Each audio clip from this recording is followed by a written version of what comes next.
Yeah, hello and welcome to today's webinar about the reanimation of streets for children, tools and implementation aids. Today's speaker is Karl Reiter. He's one of the founders of the FGM, of the Austrian Research Mobility Research Institute, and he will be today's presenter. My name is Melanie Troppe. I will be the host of today's session, so if there occur any issues, technical issues, you can contact me via the chat. If any questions arise, I would ask you to write them down in the chat. I will collect them, and afterwards Carl will try to answer them as good as possible. With that, I hand over to Carl. Thank you, Melanie. Thank you, everybody, for joining our short webinar on a quite special topic called reanimation of living streets or children's streets. Okay, I started already with the say of Jan Gehl. It's a guiding sentence through our entire project of metamorphosis. To have the children in focus when we are talking about living quality in the city or on the street or in public space. And for me, it's a good remembering when I was a young boy in the 60s, it was the very normal thing to play on the streets. So my parents said, go out and take your scooter and play with your friends. This was a very normal thing for everybody in my age. So if there was a car on the street, so we went to the side of the street and then we were again on the street. For my boys, this was already not possible anymore to go out and play without any fear, especially from the parents. But it was much more dangerous because the car traffic has taken over. And to work with that, there was the possibility, e.g. in Austria, that they said, okay, let's define some streets which are of priority for children. And this is the simple, the plate where when you are in such a street, residential street or home zone, or when we in German it's Wohnstraße, so it's living street. What you see on this pic is that you see a car and the home, but also children playing, and the symbol is the ball there. And I think there are many road codes in Europe that have the possibility to make to allow play on the street or to allow another focus than car traffic on streets. Some call it Wohnerf or home zones or in that way. And maybe the legal regulations are different, but the goal is to give some space back to the people and to give the street back to the people, especially to the children. Yeah, and when we look at some cities, then we see then this is can differ a lot how strong this wish to have living streets is implemented. So when we look at my hometown Graz, we see we have about 20 of these living streets. When we look in the city of Freiburg in Germany, they have more than 200 of these streets all over their city, even if the city is smaller than Graz. And of course, this helps the children a lot to develop. Yeah, here you can also see the proportion of streets. This is when I think you will find it. The proportion it's the green line. This is the share of streets where children can play safely in Graz. And the other part, the other share, the other 99% is made to play with the big toys, with the car for the adults. And this is not, we should think if this is the right share, and you can do it in your city to find out how many streets are really designed for children. And why is this so important? You could say, okay, we have these reservations called playgrounds where the children can play, and we have the other public space, which is for traffic and for motorized traffic. So, but there is a quite interesting Swiss investigation, and Hütten also compared uh, the different types of games which are played on a playground and on a street. And he found out that most of the different types of games and plays are played mainly in the street, which is only the swing and slides are played more often on a playground.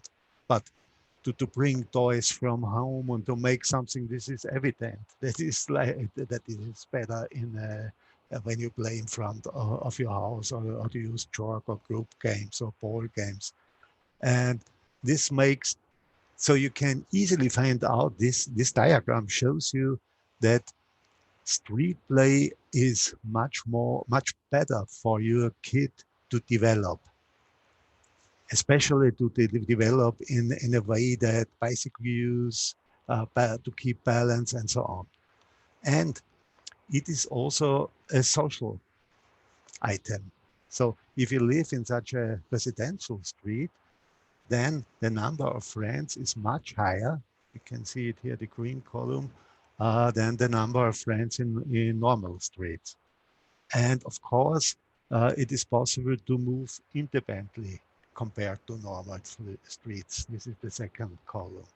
And not only the children have more friends, but also the adults have more social contacts in a living street. And this is an important part. It's not only a traffic measure or a safety measure to introduce more living streets, it's a social measure. So why do we need to reanimate residential streets? In some places, the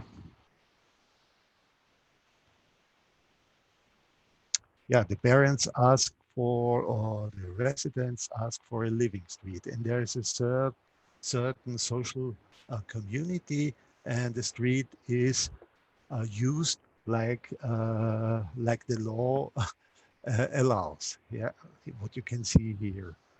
But sometimes with the years, some people move away, children grow up, more car-orientated people are there, and so on. And it could, in some places, we found out that the living street is not used anymore as it was originally designed for. It's much more for car parking or car use, because too little children or somebody who is not interested in. So it is necessary to reanimate or to help the residents again to find out what the street is for. And this is what we did in Metamorphosis, because this is also an important part, not only to think about new streets, to introduce new living streets, but also to make the old one really good functioning. And it could be that there is a need to make a clear entrance, so that every car driver finds immediately out that he is now, or she is now, a guest in this street, and the street is made for another main purpose. So if you look at this zebra crossing, it's moved 90 degrees. So like a barrier or an entry point for car traffic, or there are borders that make the street more narrow, and the big pictogram that shows that you are in a living street. This is important. If you don't have it from begin on, then you can, let's say, uh, make make it when you refresh a living street. Or what we did in Graz very only 1 week ago, this was opened, the living street, and there were some, you can find it, the plan on the ground of this slide. There were put some permanent uh, colored items on the road, which last about 5 to 10 years, and where the children can play and uh, different games. And this is a quite, let's say, intensive uh, thing and also a bit costly. But this is a possibility to make the street again more popular for the people. In Vienna, it was uh, even done in a more intensive way. They introduced the blue marking, the blue streets, to show uh, all users this is something but you should watch out for children and so on. Yeah, or here the flower markings. But we can of course use additional elements like street furniture, pop-up cafe, all these things. If they are possible, they are of big use. In Vienna, there is an own organization who helps to reanimate uh, the living streets, its space and place.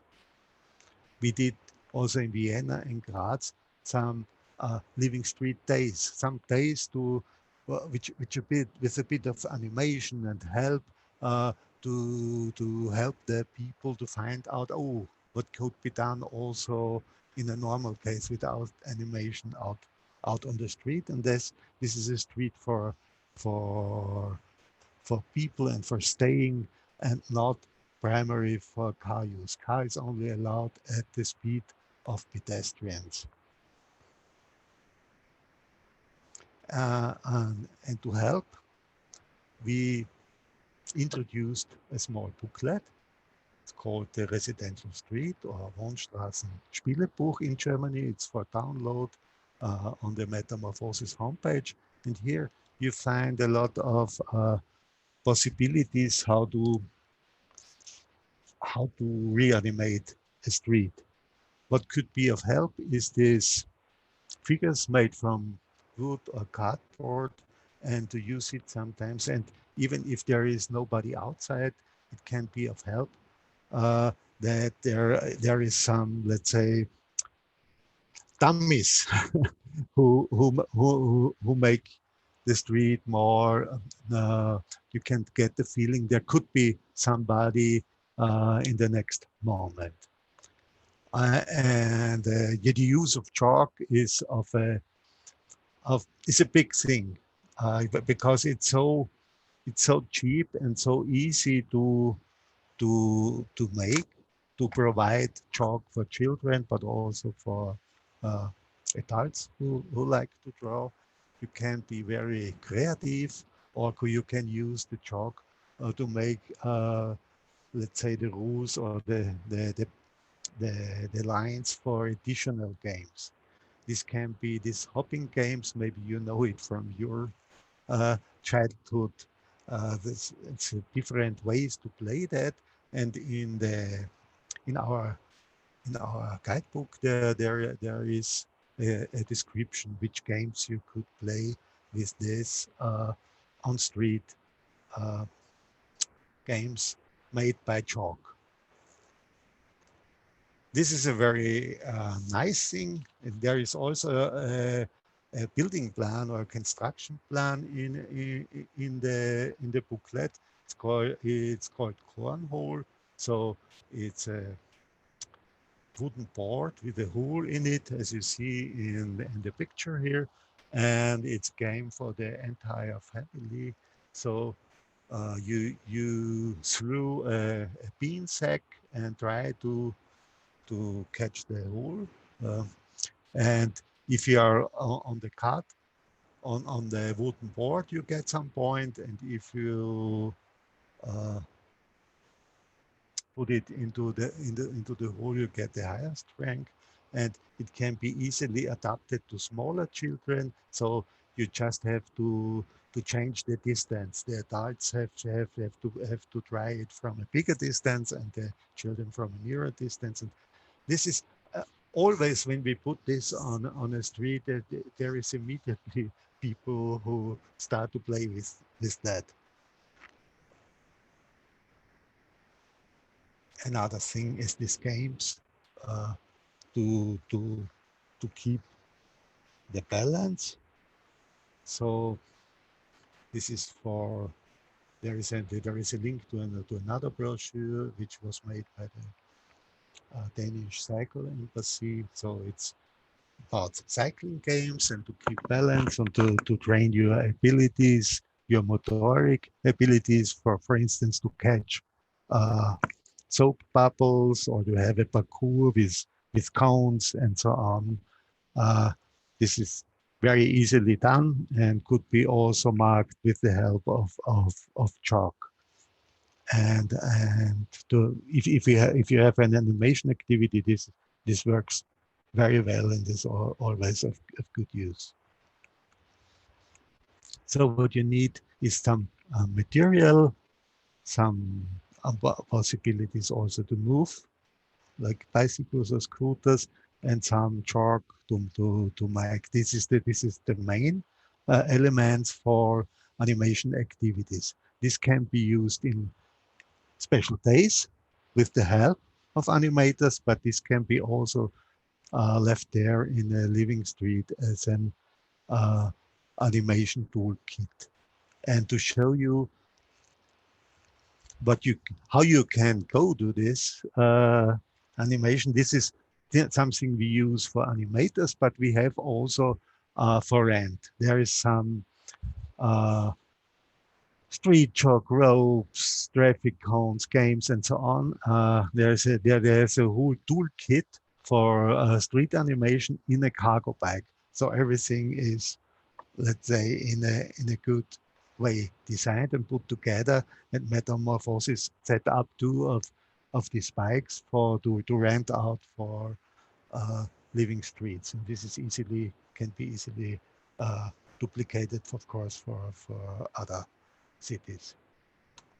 Yeah, the pictogram can be also used for board games.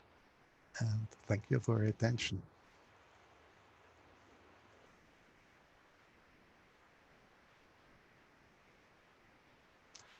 I would hand over to Melanie.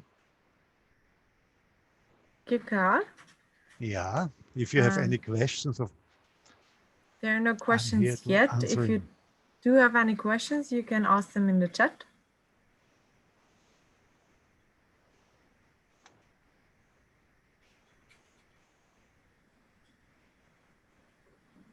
Okay, there are no questions so far.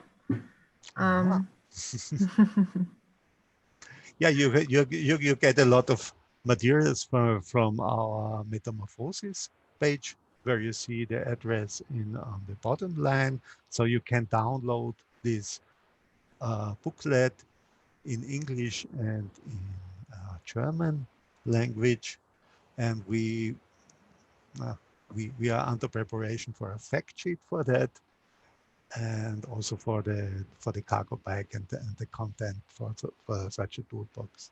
So everything will be free of charge. Yeah, we have one question. The question is, can anyone rent the cargo bike, or do you have to belong to an organization or institution? This is free to rent. It's not necessary to have a certain association. Okay, you do have some more time to think about questions. In the meantime, I will show to you where you can find all the materials of this great project. This is the Metamorphosis homepage, so you can go to Metamorphosis project.eu, and also with downloads you find a lot of materials also about other webinars. Here you do have a folder about 20 good reasons for street transformation, and there just have a look at it, and you will find a lot of information there. Mm-hmm. We have also nice pics and video in the multimedia That's part true. of the web page. Yeah. We have another question. How to face the sometimes irrational counter movement of car lobbies? When introducing or when I think this depends from city to city. Usually when you introduce such a living street, you have to have some wishes from people who are living in this area. So they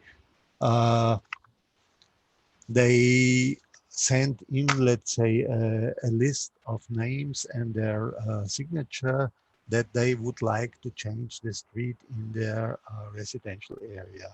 Then the city checks if this is possible to make it. And of course, there is some opposition from people who are losing a parking space, but then it is a more or less a majority decision, and the decision is made by the city. But usually the people are successful to introduce this. Thank But you. if the car lobby is very strong, also in influencing your civil servants or your authorities, then it could be a problem. In general, the children, usually the wishes of children are much more appreciated than the wishes of adults, because this is dealing with emotions, and people don't like to say, okay, this we don't want to help our children to develop. So this could be of use when you have to argument with the car lobby. Yes, more arguments you can also find in the folder I've showed you before, the 20 good reasons. So have a look at it. There are no more questions so far. Thank you for joining. Yeah, if any questions arise, of course, you can also send an email. Thank you, Carl, for this nice presentation. Thank you all for attending, listening, and spreading the information. And stay healthy, and I wish you a very nice day. Thank you.